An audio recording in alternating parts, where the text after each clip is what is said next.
करने की कोशिश की थी। अगर आपने पढ़ा होगा कि जो मैंने फर्स्ट पॉइंट थोड़ा सा रिवाइज कर देता हूं मैं कि Newton universal law of gravitation, यानी कि ग्रेविटेशन क्या होता है और ग्रेविटी क्या होता है, फोर्स ऑफ ग्रेविटेशन क्या होता है और फोर्स ऑफ ग्रेविटी क्या होता है, इन दो के बारे में हमने चर्चा की थी कल। फिर थोड़ा सा मैं आपको बता दूं कि ग्रेविटेशन ग्रेविटेशन का मतलब है किसी भी दो ऑब्जेक्ट के बीच में जो फोर्स लग रहा होता है। यूनिवर्स में जितने भी ऑब्जेक्ट हैं वो एक दूसरे के ऊपर हमेशा फोर्स लगाते रहते हैं। फर्स्ट ऑब्जेक्ट दूसरे को अपनी तरफ खींचता है और सेकंड ऑब्जेक्ट पहले को अपनी तरफ खींचता है। तो अब सवाल ये हमारे मन में आता है कि भाई हमारे यूनिवर्स में जब सारे एक दूसरे को अपनी तरफ खींच ही रहे हैं तो फिर कोई खिंचता हुआ दिखता क्यों नहीं है, कोई दूसरी तरफ पास होता दिखता क्यों नहीं है? तो वो इसलिए नहीं दिखता क्योंकि यूनिवर्स में जितने भी ऑब्जेक्ट हैं उन सबके मास से, इंडिविजुअल अगर हम देखें उन सारे ऑब्जेक्ट को, तो उन सबके मास से कहीं ज्यादा किसका मास होता है? अर्थ का होता है। तो हम आप जो सारे ऑब्जेक्ट एक दूसरे के ऊपर फोर्स लगा रहे हैं उससे कहीं ज्यादा फोर्स कौन लगा देता है? अर्थ लगा देता है। इसलिए हमारे बीच में दो ऑब्जेक्ट के बीच में कोई फोर्स लग रहा है उसका कोई वैल्यू नहीं होता है, वो पता ही नहीं चलता हमें, क्योंकि हम सबके ऊपर एक बहुत बड़ा जेंट पार्टिकल है जिसको हम अर्थ कहते हैं जो कि फोर्स एक्सर्ट करता है। तो दो बातें हमने समझी कि एक तो किसी भी यूनिवर्स में किसी भी दो ऑब्जेक्ट के बीच में जो फोर्स लगता है उसे हम क्या कहते हैं? फोर्स ऑफ ग्रेविटेशन कहते हैं। और दूसरी बात हमने क्या समझी कि अगर अर्थ किसी ऑब्जेक्ट को अपनी तरफ खींच रहा हो, अगर अर्थ किसी ऑब्जेक्ट को अपनी तरफ खींच रहा है तो वो फोर्स ऑफ ग्रेविटी कहलाता है। दो बात। अब जैसा मैंने कल एक स्टोरी से आपको बताया और आपने बचपन से भी पढ़ा है उस स्टोरी को, क्या पढ़ा है? न्यूटन के बारे में, कि भाई न्यूटन जो है वो अ, एक बगीचे में घूमने गए और वहां पे उसने देखा कि एक सेब, एक एप्पल जो है वो पेड़ से टूटा और नीचे गिर गया। तो ठीक है, हम लोग सब कुछ देखते हैं अपने आसपास, जब आते जाते हैं हम लोगों को बहुत सारी चीजें दिखती हैं, लेकिन हमें कोई मतलब नहीं होता, कोई गिर गया, कोई लुढ़क गया, कोई दाएं गया, कोई बाएं गया, गया तो गया, हम अपने रास्ते जाते हैं। लेकिन न्यूटन ने इसको सोचा, इसको समझा और इस पे विचार किया, अपने आप से सवाल किया। इसी को रिसर्च कहते हैं, इसी को रिसर्चर कहते हैं। उसने सवाल किया कि भाई ये अगर टूटा भी तो ये नीचे क्यों गया, ऊपर क्यों ना चला गया, दाएं बाएं क्यों नहीं चला गया? तो जब इसके ऊपर उसने रिसर्च किया तो उसने ग्रेविटेशन, अर्थ के ग्रेविटेशन के बारे में अपनी थ्योरी दी। और जब वो इतना महान हुआ, इतना रिसर्चर हुआ, इतना सोचने समझने वाला हुआ, तब जाकर के आज हमें और आपको भी उसके बारे में अपने साइंस के बुक्स में पढ़ना पड़ता है। तो अब बात आती है कि न्यूटन ने ऐसा क्या लॉ दिया था, इस टाइप का कौन सा लॉ दिया था न्यूटन ने? आज हम लोग इसकी चर्चा पहले करेंगे। न्यूटन के लॉ की चर्चा करेंगे और उसके बाद फिर हम आगे की बात करेंगे। तो मैं वापिस आता हूँ। इसलिए आपको वीडियो सही से दिख रहा है क्या? Yes, Yes, sir. sir.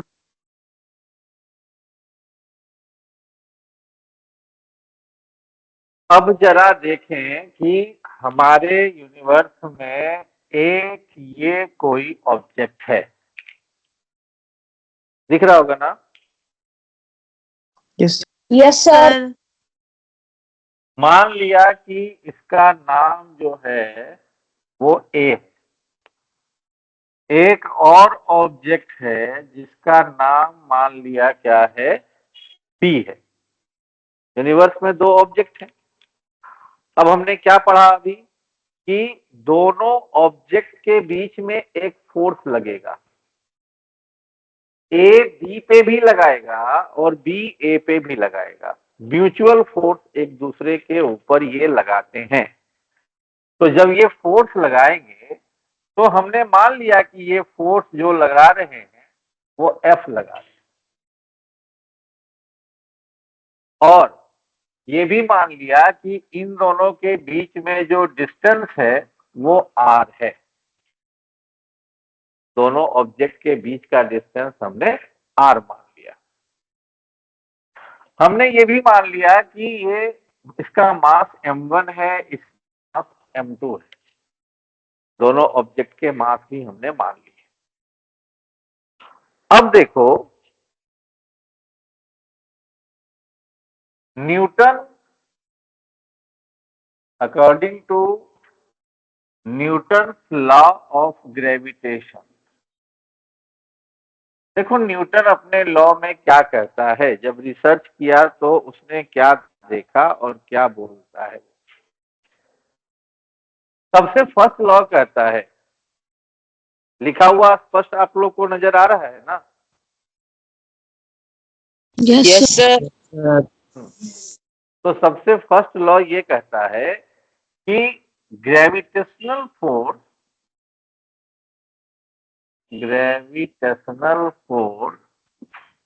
exerted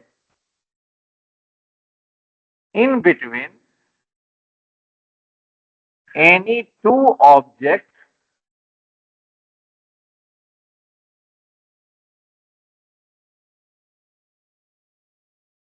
is directly proportional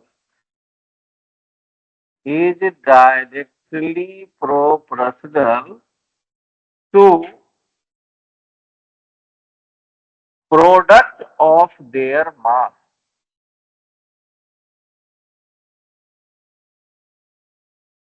और दूसरा लॉ कहता है कि force exerted in between any two objects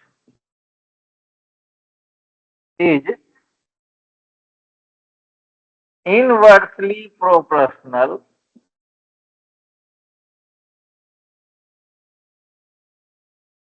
to square of distance between them। Sir proportional के बाद क्या है? तब पढ़ रहा हूं बेटा, फिर से ध्यान से देखो। Gravitational force exerted in between any two objects is directly proportional to product of their mass। पहले इस लॉ को समझते हैं। इसकी हिंदी क्या हम समझ सकते हैं भाई, मतलब वो वाली हिंदी नहीं। साइंस में वो वाली हिंदी बहुत तकलीफ देती है, सब ऊपर से जाता है। तो क्या है ये कि gravitational force exerted in between any two object, इन दोनों ऑब्जेक्ट के बीच में जो फोर्स लग रहा है वो कितना लगाया हमने, एफ लगाया, ऐसा ना। डायरेक्टली प्रोपोर्शनल, किसके डायरेक्टली प्रोपोर्शनल है, to the product of their mass. अब इसका मास हमने माना है m1, इसका मास हमने माना है m2, तो दोनों का प्रोडक्ट कितना हो जाएगा, m1 इंटू m2। ये हमारा फर्स्ट इक्वेशन हमने मान लिया। अब सेकंड लॉ को देखो, क्या कह रहा है, force exerted in between any two object is inversely proportional. ये दो पॉइंट ध्यान में रखना है, इनवर्सली प्रोपोर्शनल और डायरेक्टली प्रोपोर्शनल। किसके इनवर्सली प्रोपोर्शनल होता है, to square of distance between them. यानी कि फोर्स इनवर्सली प्रोपोर्शनल वाला जो मटेरियल होता है ना, वो 1 में यानी कि अपोजिट में डिनोमिनेटर में लिखा जाता है। तो यहाँ पे हमने लिख दिया स्क्वायर ऑफ डिस्टेंस यानी कि आर स्क्वायर। ये हमारा हो गया सेकेंड इक्वेशन। 2 इक्वेशन हो गए। अब क्या करेंगे, इतना नोट किया आपने क्या? एक बार नोट करो, उसके बाद आगे बताता हूं।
सर हो हो गया गया बेटा? नोट? हाँ, वेरी गुड। Yes sir. अब देखो, यस सर। अब देखो, हमने 2 इक्वेशन मान लिए, फर्स्ट सेकेंड 2 मान लिए। अब क्या करना है, हम यहाँ लिखेंगे from equation first and second. इधर भी एफ, इधर भी एफ, दोनों ओर एफ है, तो हमने लिख दिया एफ। M1 M2 को जब हम 1 से मल्टीप्लाई करेंगे बेटा तो कितना होगा? वही होगा, सेम होगा।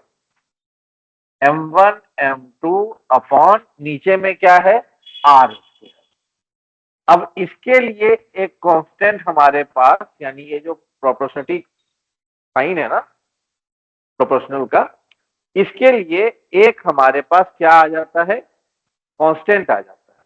जैसे याद होगा ना, F is directly proportional to MA, तो M के लिए क्या करते हैं, एक लगा देते हैं ना, K लगा देते हैं, कहते हैं भाई K की वैल्यू 1 है, कांस्टेंट है। तो वैसे ही जो है इसके लिए एक प्रोपोर्शनल हमारे पास कैपिटल G आता है, कैपिटल G आता है।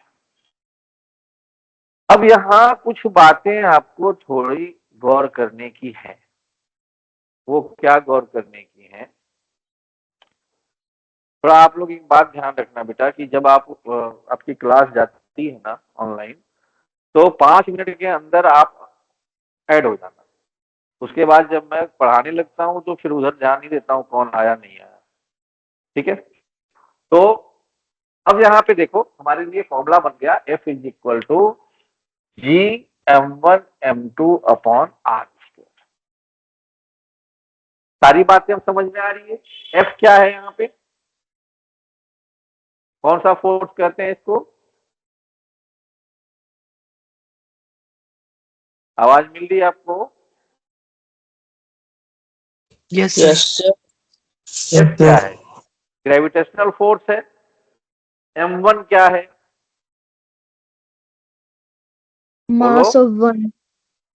मास सर ऑफ पहले फर्स्ट मूव ऑब्जेक्ट। M2 क्या है, mass of mass of second object. R क्या है, डिस्टेंस बिटवीन देम। और G अब G जो है एक नई बात हमारे पास आई जो कांस्टेंट है। अब यहां समझना है कि G की वैल्यू, जैसे याद होगा आपको small G F is equal to mg में आपने पढ़ा है क्या? ये G कांस्टेंट है यहाँ पे, और G की वैल्यू जो होती है वो डिफिनिट होती है, कांस्टेंट होती है, वो कभी बदलती नहीं है।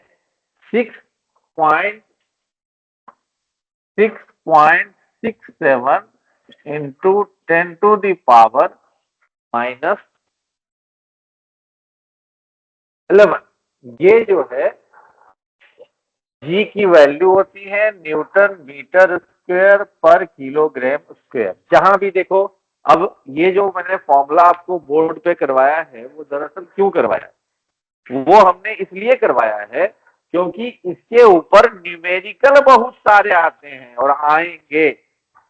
जैसे मान लो दो ऑब्जेक्ट का मास दिया हुआ है, के बीच का डिस्टेंस दिया हुआ है, और आपको पूछ दिया भाई फोर्स बताओ कितना लगेगा उन दोनों के बीच में।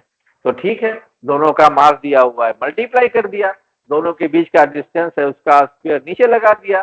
जी की वैल्यू हमेशा कांस्टेंट है, चाहे ऑब्जेक्ट कैसा भी हो, जी की वैल्यू हमें यही पुट करनी होती है।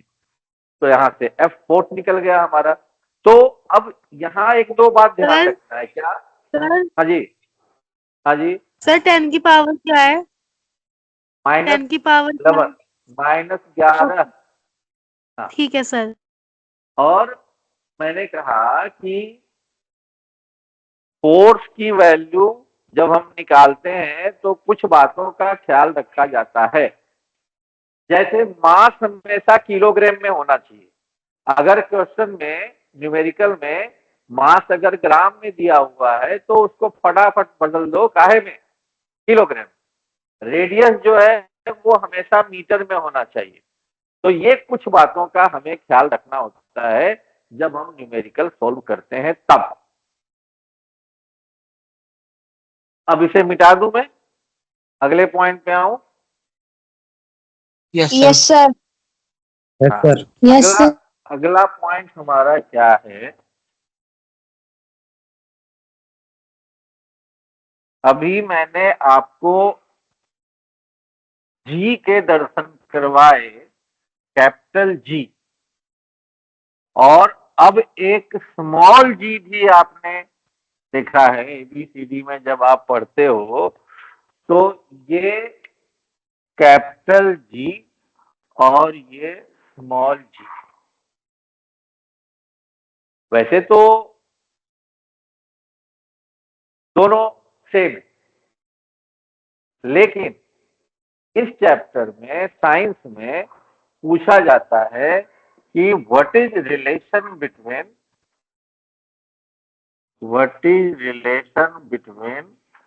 Capital G and small G. तो अभी अभी हमने देखा है कि एफ की जो एफ का फॉर्मूला हमने न्यूटन के लॉ से प्रूव किया, यहाँ अच्छे से लिख भी देते हैं, according to laws of gravitation. हमने क्या अभी प्रूव किया कि F is equal to G M M upon R square होता है। प्रूफ किया क्या? यहाँ M1 M2 की जगह मैंने कैपिटल एम और स्मॉल एम लिख दिया है।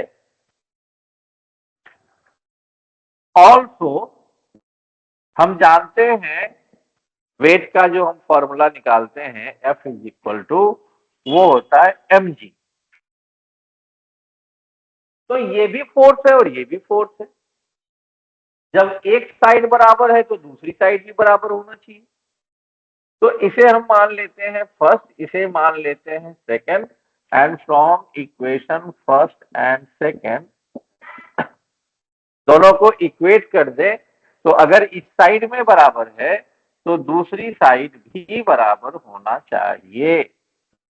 m से m कैंसल हो गया, यानी g is equal to G M upon R square, ये रिलेशन हो गया स्मॉल जी और कैपिटल जी में नोट कर सकते हैं।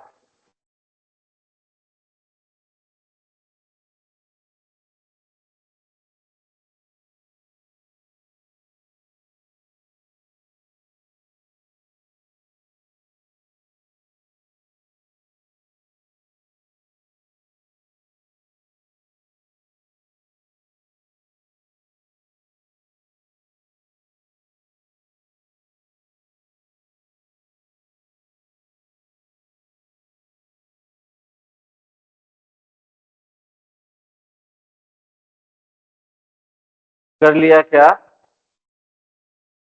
कई यस बार सर। Yes, कई sir. बार डिफरेंस भी पूछ लिया जाता है कि व्हाट इज डिफरेंस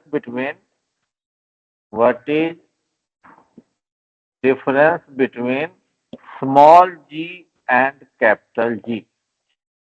तो अभी मैंने आपको दोनों का डिफरेंस बताया।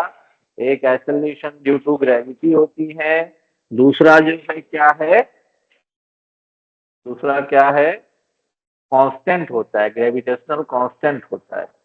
दोनों के मैंने आपको क्या बताए, यूनिट बताए। कैपिटल जी का अभी लिखवाया और स्मॉल जी का जो है वो हमें पता है एक्सेलरेशन है, तो मीटर पर सेकेंड स्क्वायर होती है यूनिट इसकी, है ना।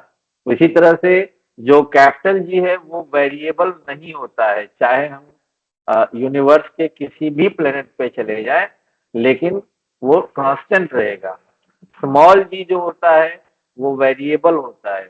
जब हम अर्थ पे हैं तो हमारी जो स्मॉल जी की वैल्यू है वो 9.8 मीटर पर सेकेंड स्क्वायर है, और जब हम मून पे चले जाएंगे या और किसी प्लेनेट पे चले जाएंगे तो